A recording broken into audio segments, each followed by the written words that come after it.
Every great heist in history has three things: an impenetrable target, a brilliant plan, and a crew of specialists. But this isn't a movie. This happened. The target wasn't a bank vault in Zurich. It was the Vatican. And the crew didn't need explosives or disguises. They had something better: holy immunity. Our story begins with the Institute for Religious Works, the Vatican Bank. It's not just a bank, it's a sovereign financial institution inside the world's smallest country. Italian police couldn't investigate it. Tax authorities couldn't audit it. For anyone wanting to move money without questions, this wasn't a bank. It was a miracle. By the 1970s, the Sicilian Mafia had a problem. Their heroin pipeline to America, the Pizza Connection, was generating literal tons of cash, billions of dollars in small bills that needed to become clean, investable capital. They needed a laundry service that was above the law, and 200 miles north, they found one. Every heist needs a crew, and this one had the perfect lineup. The inside man, Archbishop Paul Marcinkus, 6'3", former bodyguard to the Pope, now president of the Vatican Bank. His job? Provide access to the untouchable vault. The financier, Roberto Calvi, president of Italy's largest private bank, Banco Ambrosiano. Nicknamed God's Banker because his most important client was the Vatican Bank. His job? Build the financial maze. Historical tone. The fixer, Licio Gelli, Grand Master of Propaganda 2, or P2, a secret Masonic lodge that functioned as Italy's shadow government. His job? Clear political roadblocks and connect the players. And the client, the Sicilian Mafia, specifically the Greco and Bontade families. They had the product, hundreds of millions in heroin cash that needed washing. Now, the crew just needed a plan. The plan was diabolically simple. They called it the loan back scheme, and it worked like this. Step 1. The Mafia's dirty cash gets deposited into Calvi's Banco Ambrosiano. Step 2. Calvi lends this money to phantom companies in Panama and elsewhere that he secretly controls. Step 3. The Vatican Bank, through Archbishop Marcinkus, provides a secret letter of patronage. This was a backdated guarantee saying the Vatican stood behind these loans. It was the holy seal of approval. AAA-rated guarantee, legitimate international banks pour hundreds of millions more into these shell companies. Why wouldn't they? The Vatican was backing it. Step 5. The money is funneled through a labyrinth of over 200 shell companies and finally reaches its destination, the Mafia's now clean investment accounts.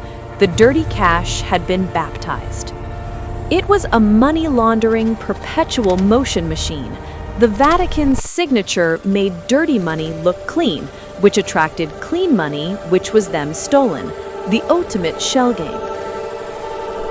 Between 1975 and 1982, this scheme moved over $1.3 billion. That's about $4 billion today. But where did it all go? Some funded Gelli's political schemes to fight communism in Italy. Some bought luxury real estate in London and New York.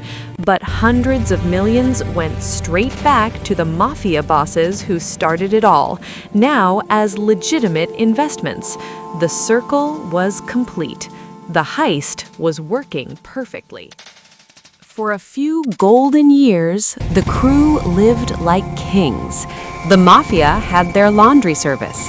The Vatican Bank earned fat commissions, and the middlemen got rich. But every heist has a weak link. Historically, the weak link was always the same: honest people asking questions. First, there was Judge Giorgio Ambrosoli. He was investigating the bankruptcy of Michele Sindona, another corrupt banker tied to the Vatican. Ambrosoli was getting close, too close. In 1979, he was gunned down outside his Milan apartment. Case stalled.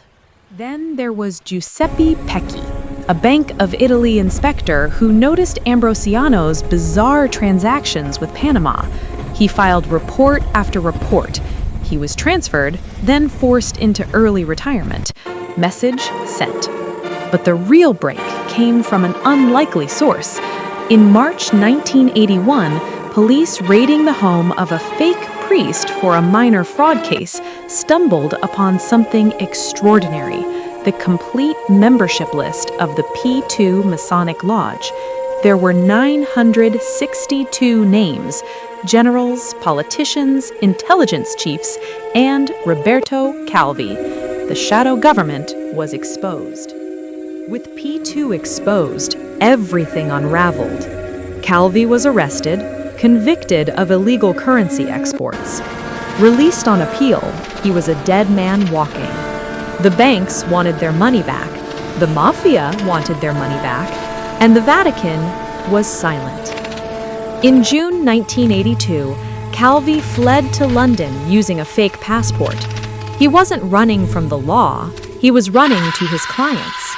He spent his last days trying to negotiate with the Mafia, begging them to release funds to save his bank.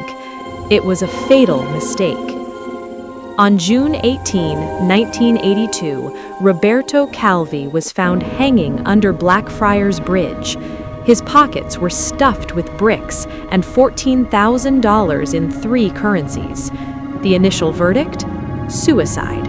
But nothing about it made sense. This wasn't suicide. This was an execution made to look like one. The Masonic symbolism was deliberate. Blackfriars Bridge, the bricks, the cash, a message written in murder. Talk, and this happens. So, what happened to the crew and the $1.3 billion? The inside man, Archbishop Marcinkus. Shielded by Vatican diplomatic immunity, he was never prosecuted. He retired to Arizona playing golf until his death in 2006. The fixer, Licio Gelli, did brief prison time, mostly under house arrest, died at 96, having never revealed where much of the money went. The client, the Mafia. They won the heroin war but lost the financial war. Hundreds of millions of their dollars simply vanished in the collapse. And the Vatican?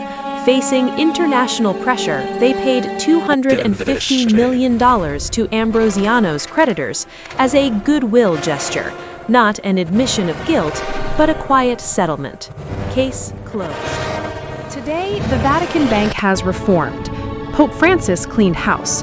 But the fundamental problem remains: an incredibly secretive financial institution inside a sovereign state. As recent leaks like the Pandora Papers show, the temptation never really goes away. The billion-dollar Vatican heist wasn't about cracking safes, it was about cracking trust. The crew didn't steal gold bars, they stole the credibility of an institution. And in many ways, that was the most valuable thing in the vault. Because the perfect crime isn't one where you get away with the money, it's one where even when everyone knows what happened, no one can do anything about it. What do you think was the crew's fatal mistake?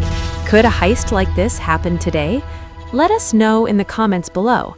If you want more true stories of high-stakes crime, hit subscribe and turn on notifications. Thanks for watching.